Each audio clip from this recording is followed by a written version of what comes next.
हिसार वासियों को सावधान होने की जरूरत है। हिसार में कोरोना महामारी बेकाबू हो रही है। संक्रमितों का आंकड़ा लगातार बढ़ रहा है, बहुत तेजी से बढ़ रहा है। जिला में कोरोना के नए हॉटस्पॉट और कई चेन बन रही हैं। बुधवार को जिला में पहली बार कोरोना संक्रमितों की संख्या एक दिन में 100 का आंकड़ा पार कर गई और कुल 139 लोगों को कोरोना संक्रमण की पुष्टि हुई। HDFC bank, Bajaj finance bank, CMC अस्पताल, नोवा फर्टिलिटी, जिंदल अस्पताल और HP कॉटन मिल के बाद अब कोरोना महामारी की एंट्री शहर की बड़ी मार्केट पुष्पा कॉम्प्लेक्स में भी हो गई है। यहाँ कई दुकानदार व उनके कर्मचारी कोरोना संक्रमित मिले हैं। साथ ही हिसार के लघु सचिवालय में भी कोरोना संक्रमित मिले हैं। स्वास्थ्य विभाग इन सब कोरोना संक्रमितों की जानकारी जुटाने और उनकी कॉन्टैक्ट हिस्ट्री खंगालने और उन्हें क्वारंटाइन या आइसोलेट करने में लगा हुआ है। इन नए संक्रमितों के बाद हिसार में अब तक कुल संक्रमितों की संख्या 1919 पहुंच गई है। पिछले एक सप्ताह की बात करें तो हिसार में 20 अगस्त से लेकर आज तक कुल 511 मामले एकदम से बढ़ गए हैं।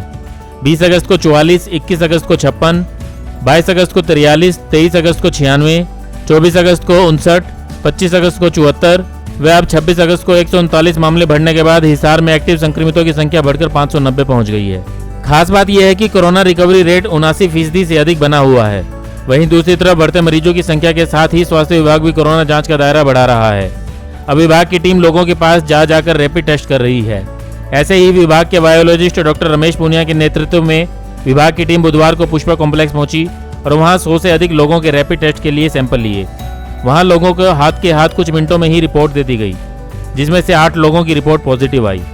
पॉजिटिव मिले लोगों को क्वारंटाइन किया गया और उनकी दुकानों को 2 दिन के लिए बंद करवाया गया।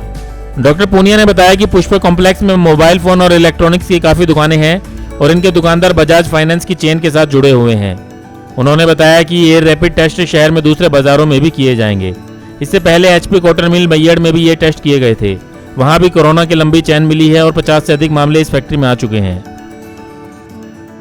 हमने आज 101 सैंपल लिए हैं और उसमें से 8 पॉजिटिव आए हैं। रैपिड टेस्ट किए थे सबके और उसमें से कम 4-5 जो मेन शोरूम थे, फैंसी मोबाइल वाला और बालाजी वाला, सुरभि वाला, उनको सबको हमने नोटिस दिया। 48 घंटे के लिए उनको बंद कर दिया गया है। उनके कर्मचारी 1-1, 2-2 पॉजिटिव मिले हैं, तो उनसे हिदायत दी गई कि 48 घंटे तो अपनी शॉप को बंद रखेंगे और सैनिटाइज करवा के दोबारा फिर खोल लेंगे। तो इसकी ज़रूरत क्या पड़ेगी? पुष्पा कॉम्प्लेक्स के अंदर जो इतने सैंपल कराने की ज़रूरत क्या पड़ी थी? एक पहले सुरभि मोबाइल वाले से 5 पॉजिटिव मिले थे। एक उसमें सैमसंग का सेल्समैन पॉजिटिव आया था और उसमें कल एक और पॉजिटिव आया था, क्योंकि परसों मैंने वहाँ पे एकदम वो किया था, चेकिंग के लिए अभियान चलाया था अपनी टीम के साथ। तो मैंने देखा कोई भी ना मास्क लगा रखा था, ना कोई सैनिटाइज यूज करा था, ना सोशल डिस्टेंसिंग थी। 10-10 आदमी एक दुकान में घुसे हुए थे। तो मैंने सबको अवेयर किया था और बोला था भी आपके सबके टेस्ट होंगे। और आज मैंने इसी सिलसिले में सबके टेस्ट कराए, क्योंकि बजाज फाइनेंस के भी काफ़ी कर्मचारी पॉजिटिव आ गए हैं।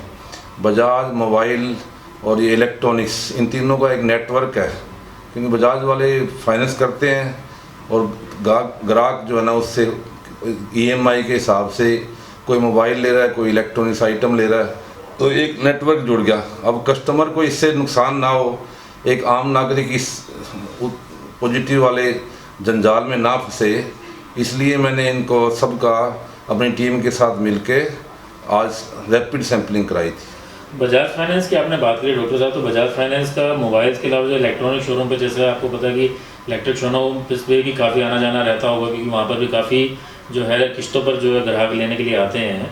तो क्या फ्लेमिंगो मार्केट के अंदर भी इस तरीके का सैंपलिंग की? हम ये अब अपना अभियान चला रहे हैं, सभी मार्केटों में चलाएँगे ज़्यादा से ज़्यादा सैंपलिंग के लिए, और जिसका जो भी नेटवर्क होगा।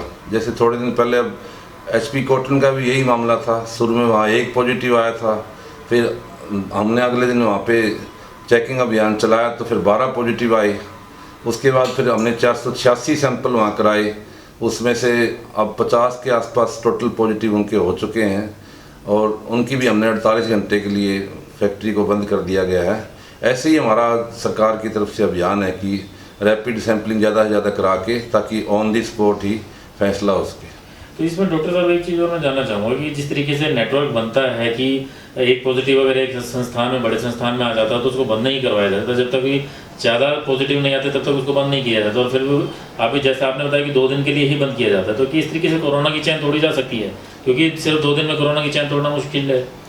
नहीं, गाइडलाइन तो यही है ना, 48 घंटे हम कॉमर्शियल को सिर्फ टेस्ट करा के उनकी रिपोर्ट आने के बाद 48 घंटे बंद रखते हैं, उसके बाद सैनिटाइज करके खुलवाते हैं।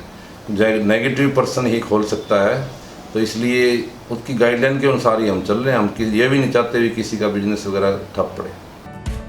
पूरे हरियाणा में हिसार कोरोना संक्रमितों की संख्या के हिसाब से फिलहाल 9वें नंबर पर है, लेकिन जिस प्रकार हिसार जिला में कोरोना के मामले बढ़ रहे हैं वो ऐसे ही बढ़ते रहे तो जल्द ही अग्रिम पंक्ति के जिलों में हिसार शामिल हो सकता है। हिसार मेडिकल हब है और यहाँ राजनीतिक, प्रशासनिक व औद्योगिक गतिविधियां भी काफी अधिक हैं।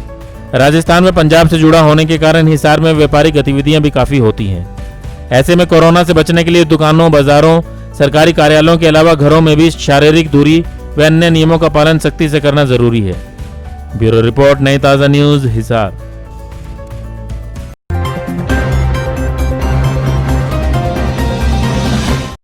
लेटेस्ट वीडियोस के लिए सब्सक्राइब करें हमारा चैनल नई ताज़ा न्यूज और दबाएं बेल आइकॉन ताकि आप मिस ना करें कोई भी अपडेट।